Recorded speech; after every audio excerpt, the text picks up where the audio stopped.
मुकद्दर का सिकंदर बॉबी शोले के बाद सबसे बड़ी ब्लॉकबस्टर फिल्म है।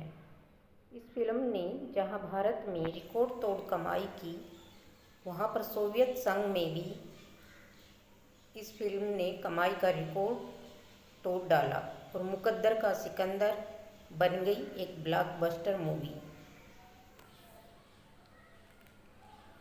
मुकद्दर का सिकंदर, जिसे हिंदी में कहते हैं भाग्य का विजेता, जिसका निर्माण किया प्रकाश मेहरा ने और लिखा कादर खान, विजय कौल और लक्ष्मीकांत शर्मा ने। अमिताभ बच्चन ने सिकंदर का रोल निभाया और राखी ने कामिनी का और जोहरा का रोल रेखा ने निभाया और दिलावर बने अमजद खान, जो एक विलेन की भूमिका में नजर आई।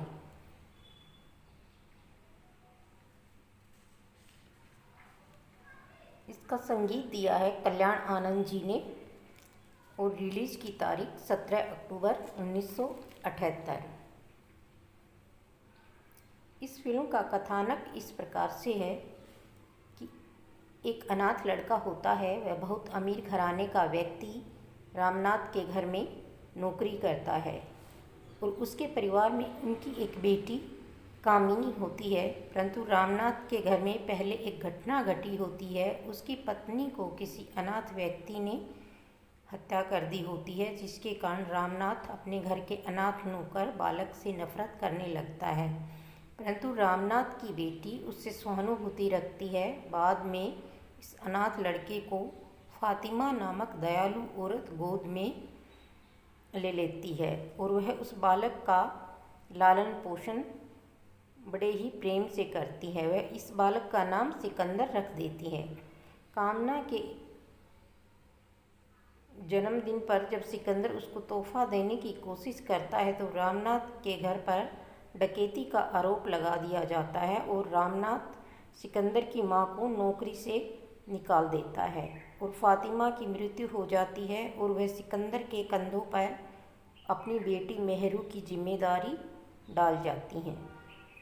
अपने आप को बहुत असहाय महसूस करते हुए सिकंदर दरवेश बाबा के दरबार में जाता है और दरवेश बाबा से सहायता मांगता है। दरवेश बाबा बहुत ही सहज सलाह देने वाले योगी होते हैं और वह सिकंदर को दुख में प्रसन्न रहने और जीवन की कठिन चुनौतियों का सामना करने की सलाह देते हैं। ऐसा करने से वह भाग्य का विजेता बन जाएगा, अपने मुकद्दर का वह स्वयं मालिक होगा। यह दरवेश बाबा सिकंदर को ज्ञान देते हैं। तस्कर बाबा को बताता है कि उसने तस्करी और जो चोरी करते हैं उनको पुलिस के हवाले करके बड़ी संपत्ति हासिल की है, जिससे कि वह अपने और मेहरू के लिए कोई व्यवसाय शुरू करे और एक आलीशान बंगला बनाकर रहना चाहता है। परंतु वह कामिनी दोस्त को नहीं भुला पा रहा है। मुश्किल वक्त से गुजर रहे रामनाथ और सिकंदर की कोई भी सहायता को स्वीकार नहीं करते। कामना उसे बार बार मना करती है। वह दोबारा उससे बात ना करने की सलाह देती है, परंतु सिकंदर को उसकी यह बात इतनी बुरी लगती है कि वह शराब का आदी हो जाता है और वहाँ की जो वेश्या होती है जोहरा बेगम, वह उसके कोठे पर जाने लगता है। अब जोहरा सिकंदर के प्यार में इस कदर पड़ गई है कि वह और किसी को वहाँ पर आने के लिए मना करने लग जाती है। और एक बार ऐसा हुआ कि सिकंदर को एक विशाल आनंद नामक एक लड़का मिल जाता है और वह कोर्ट में एक वकील होता है। विशाल जब अपनी जान को जोखिम में डालकर सिकंदर को विस्फोट से बचाता है तो दोनों एक दूसरे के जिगरी दोस्त बन जाते हैं। विशाल और उसकी माँ का सिकंदर अपने घर में ले आता है और उधर दिलावर आता है जो जोहरा के प्रेम में पड़ा होता है। वह सिकंदर से भिड़ जाता है और सिकंदर को मारने की कसम खा लेता है। जब विशाल को यह बात पता चलती है तो वह जोहरा के पास जाता है और उस सिकंदर से दूर रहने के लिए पैसों का प्रस्ताव भेजता है, परंतु जोहरा इस प्रस्ताव को ठुकरा देती है और जब सिकंदर नहीं मानता तो वह जहर खाकर आत्महत्या कर लेती है। इसी बीच दिलावर ने जेडी के साथ गठबंधन कर लिया। अंत में दोनों लड़ाई के दौरान दिलावर को पता चलता है कि सिकंदर ने जोहरा से कभी प्यार ही नहीं किया, वह तो कामिनी से प्यार करता है। और इस तरह मरता हुआ सिकंदर विशाल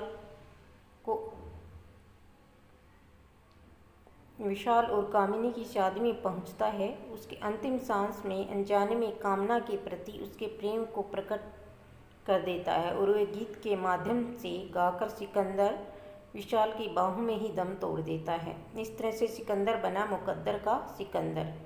कहानी बड़ी ही जज्बाती और संवेदनात्मक में।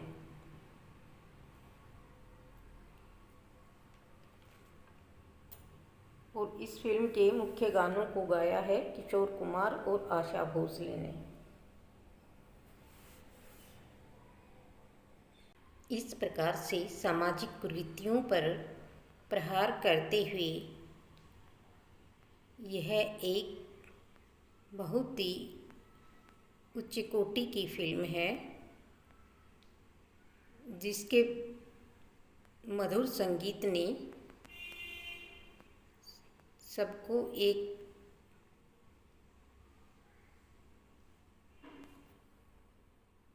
समा बांध दिया, जिससे कि हर वर्ग प्रभावित होता रहा।